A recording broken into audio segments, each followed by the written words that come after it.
So guys, for the first method, you want to head over to search and type in Task Manager. Click on it.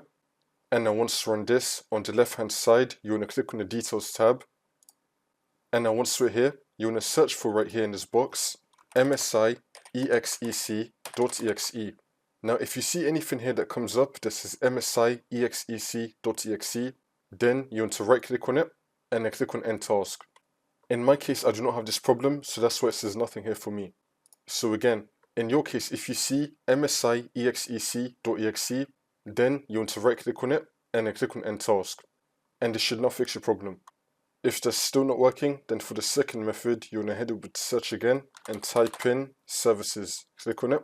And then once you're on this, you want to click on any service one time and then click on W on your keyboard. Now you want to find Windows Installer. We're going to scroll down till we find Windows Installer. Double click on it. Make sure that you have the service status on running. So you want to click on Start, which will now make the service status running, and then click on OK. And now you want to click on Restart. You want to restart the Windows Installer service. See if that works. And now for the last method, you want to head over to search again and type in System Configuration. Click on it. And now once you're on this, you want to go to the Services tab. And now we're going to tick the box right here, Hide all Microsoft services. And now once you see all of this, you want to click on Disable all. And then click on OK. Now you want to click on Restart. You want to restart your computer, and then this should now fix your problem.